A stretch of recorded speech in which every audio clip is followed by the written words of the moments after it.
Nous démarrons ce jeudi 3 juillet 2025 avec la une des journaux et c'est avec Bérangère Boléan. Bérangère Boléan, bonjour. Bonjour à vous, Faouzia Sefo, amis internautes de Vérité TV Monde.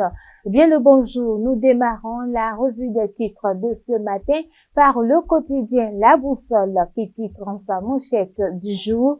Présidentielle 2026 au Bénin, force et faiblesse des potentiels successeurs de Talon. État des lieux d'une succession ouverte mais verrouillée. Le quotidien L'Observateur titre premier colloque scientifique international à Sakété les 2 et 3 août 2025. Un hommage au professeur François Adébayor Abiola, grand bâtisseur de savoir. Appel à contribution, date limite 15 juillet 2025, formation, héritage et modélisation, la qualité de l'homme pour mieux servir dans la société.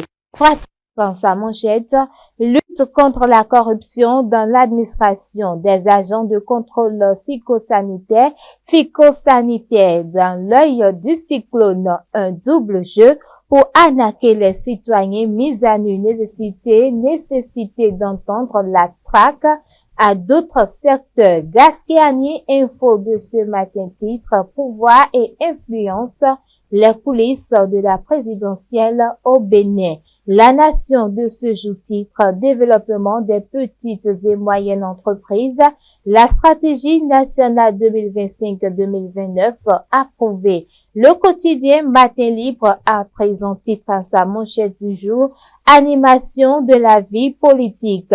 La rupture lâche enfin la grappe à l'opposition. Le routier, quant à lui, titre après ses excuses publiques à son prédécesseur et au chef de l'État, et si Samou Seydou Adombi retirait sa plainte contre Akponan, s'interroge le quotidien. Des chercheurs transforment les déchets plastiques en paracétamol. Titre le quotidien L'Économiste. Le quotidien L'Emblème du jour de ce matin titre Société, santé et création artistique, journalistes et artistes meurent et si l'État agissait, s'interroge le quotidien. L'informateur de son côté titre lutte contre les pandémies, une loi pour les porteurs du VIH, s'exclame le quotidien.